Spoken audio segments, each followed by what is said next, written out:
Hello everyone, Mr. Happy Zap here.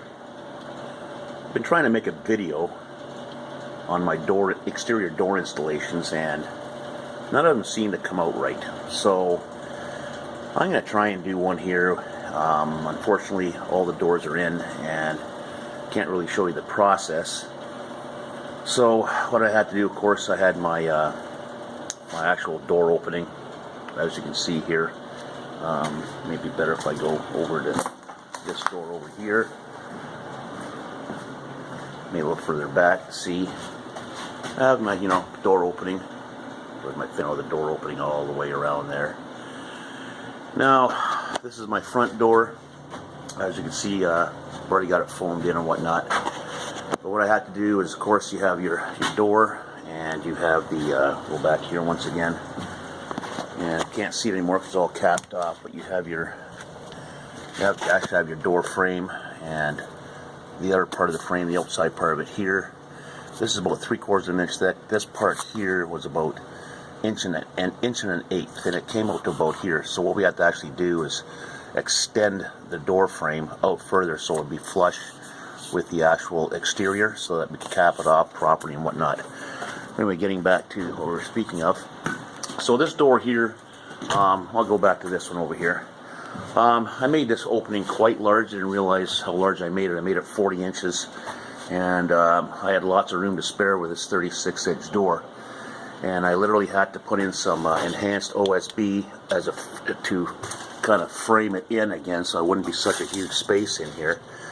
So that left me with about ½ inch, 3/4 inch space left all the way around the door. To be able to put it in. And it's not much putting in the door, it's getting it all leveled up and closing properly. Now there's two methods that I used here. One was the people I bought it from. They all they do is they just screw it into the frame of the house, framing of the house. They don't put any shims in, and allowing the foam to keep everything solid and square and whatnot. And I'll show you the other door where another individual came in, and they used shim work. Both work great, I guess, and whatnot. So I guess neither process is bad. I did like the shimming idea better, although the doors, even with the doors, this one here just screwed and foamed in. I mean, still good and solid and whatnot. As you can see here, I've got, I actually have, from the actual frame on the hinge side here, I got 3-inch screws coming in here through the hinges. I put 2 each on here. Don't know why, I didn't really need to, but I did. But I also have, on this door here, I had to bucket out a ½ inch here, and I put a ½ inch over here, and lo and behold, when I put the door in, it was too tight. So, as you can see, the enhanced OSB is up there. I had to still do the top to, kind of bring that space in. And I had to literally had this caulked and nailed in place, the ½ inch plywood, and holy smokes, taking it off was a nightmare. But we got it off, and got the door in, and then leveling up. You want to make sure your door is, of course, level this way and level this way. And then once you got to that point, then you have to worry about the actual door closing and closing onto the actual weather stripping right evenly when you close it top and bottom. And that can take some time, and you got to get as close as you can. I mean, nothing's ever perfect, but I feel I got these doors closing really nice and whatnot. So as you can see here, I still have to do some foaming on that side yet. This over here is pretty much foamed in a little bit at the top. And then, of course, this door here, it's just totally foamed in. Now, in the back one here, I put it in, and because the guys were here doing the siding work, and something that I did not endeavor doing after falling off the roof, to figure I'm going to get them to do to soften the siding. I'll show you that in a bit. So I put this door in, and it was cockeyed like this. Even though it was square in the frame, it was cockeyed. So I had it all foamed in and everything, and I went, I almost lost sleep over it the night before they came, and Luckily, the guys, they just came in and they helped me rip it out. It wasn't really a big deal. It's just cutting away the foam, taking out the screws, and then resetting it. And but they use shims, as you can see here. They use sheet or shims at all the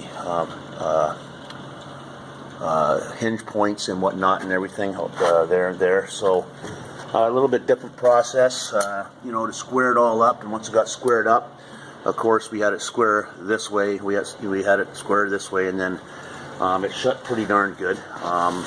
I've got all the deadbolts in, so and whatnot. And as you can see here, it's capped off. And once again, I had to put the extensions on, and actually used this material over here. Even though it's just cut down, it was four-side pine. It was 7 inches in width, so we ripped it down to so that literally, this might not be the exact size piece, but we had to extend out this way, just this way here, out, and then of course on the, not to fall off of this ladder, and of course then we put, they made like a brick mold affair, and then you use the same material and put it up against there. It was nice. Instead of using 2x4s, I went out and spent the extra money on some good milled lumber so that everything was square and fit square. So and once again, you know, I've got screws. I've got 3-inch screws. I've got 3 in the top of each door like this, and then a myriad. Of course, I've got a screw in each one of these points here. Sorry, each one of these where they have the shims and whatnot. And there's another screw back in there. You probably can't see it. Maybe you can, but I've got plenty of screws holding these doors in place so that they're screwed well into the frame. I still have to go and finish off insulating from the inside here with the spray foam all the way around.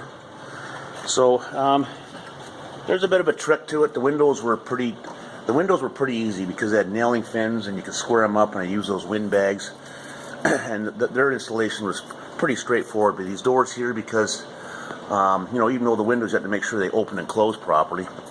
The doors were a little, because they're bulkier, a little more of a endeavor, and but as long as you kind of just stay level-headed and cool and just don't get rammy, you'll get them in there. I think the first door over there, my front door, it took me 4.5 hours to stick in, and that door around the corner there, the back door, took me about 3.5, and well, this one took me way longer because I messed up. But all is good now. And so the house is now sited, and I'll make another video on that. But my next step now is to finish up my plumbing. I still have to bring for the peninsula sink. I still have to bring in my vent, put a Y here for my sink, get that done, connect in the basement, come over and connect this all in here, come across, and then head on under, of course, in the basement, head on over here, and then pick up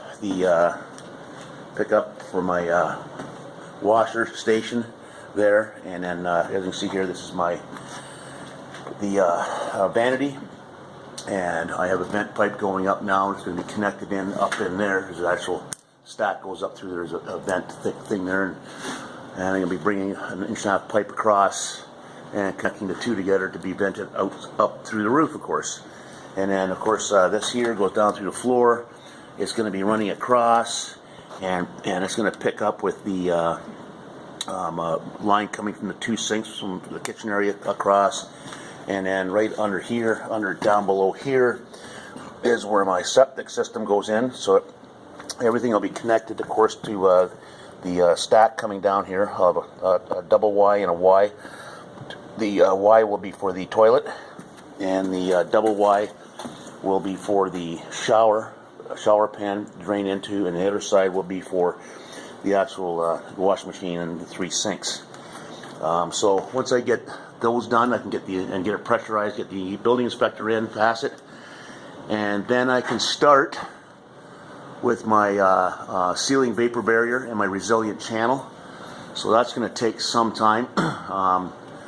I would imagine a lot of screwing and all that lovely stuff. So there are probably still some places where, like I did here, for some drywall. I don't know what they call that, for the hold the drywall up. Of course, it's going to be holding a resilient channel up, which holds the drywall up. So there's a few places I still have to go through, take care of there. I still have to stick in my attic hatch. This is one of those magnetic ones. So I still have to stick that up in there, and I'm hoping to do that tomorrow, from whatever day this is. And like I say, from there, once again, all the walls are spray foamed. And then my next step, of course, is then I have to get all the window returns in.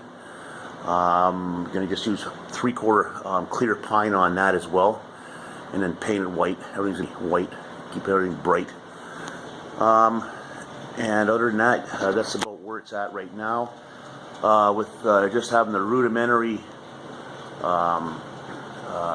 plastic up top with the vapor barrier just to kind of hold the heat down. I've got a 4800 watt construction heater in the basement with a fan blowing around, and another 4800 watt construction heater there. Outside it's about 32 degrees, 30 degrees, and in here it's once again there go my glasses. I need those things. And right there, as you can see, it is 62 or so degrees in here without any ceiling insulation whatsoever. One little construction heater, well, two construction heaters. The one downstairs hardly runs now, but that just goes to show you the effectiveness of the spray foam in the outer walls, and how much heat is actually staying in now compared to before I had it insulated. And we had some cold weather back in November before I had it insulated, and heat couldn't keep up in here. So once it's got the vapor barrier on and sealed up, I won't have all these holes and everything where it can kind of escape. And then I'm going to be putting a 3.5 inch batt Roxel up in the ceiling first, and then I'll blow in the rest. The reason I'm putting in a 3.5 inch Roxel in the ceiling, I'm going to use that to attenuate some maybe potential noise from the steel roof. And also at the same time, it helps hold the, especially in the cantilever ceiling here, no cantilever, I guess cathedral ceiling, I guess you want to call it. I was told anything over 312 and over to put the bats in anyway, so that the blown in insulation doesn't tend to want to slide down because it's up against the plastic. So I figure I got to do this whole ceiling in here anyway. I might as well do that over there for what it's going to cost. And then I thought, you know what? I may as well just go around and just do the whole darn thing. It's not a huge house, and that way they won't have to blow in. Normally they blow in about 16 inches to get the R60. This way they only have to blow in about 14 inches. So I guess cost-wise, I'll be approximately, it'll be a little more, of course, but then I'm going to have also that sound attenuation. And the vapor barrier, of course, I still have to caulk in between the two top plates, because of it's connected to the outside. Even though I've got foam insulation going right up to the plates all the way along, so that's the vapor barrier up there.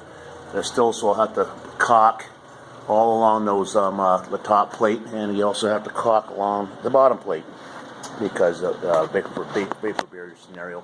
I guess there's that black vapor barrier type caulking that they use, and I'll also be doing it here. I have to cover this rim board here anyway, even though I got enough insulation up there to facilitate vapor barrier, no problem. Still have that going. Still have that seam across there, so I'll be bringing the vapor barrier down over, and then just caulk that and just bring it over that to comply with code. So not a really big deal, but it's, it's all work. I also found one of those fan boxes that you use for fans up in cathedral ceilings. Not an expensive item. It was only like 25 bucks. I mean, I was looking at them all across the internet, and holy smokes, they were way more than that. But my local electrical wholesaler had that right on the shelf for, like I said, 25 bucks. So put that up in there. So I may not put a fan up right away, but it's there in case I do or someone does. Might as well put it in there. It's not obtrusive. Just put a white blank cover on it, and that's for future use. Other than that, like I said, I'll make a video up on the outside. because it's pretty much all complete.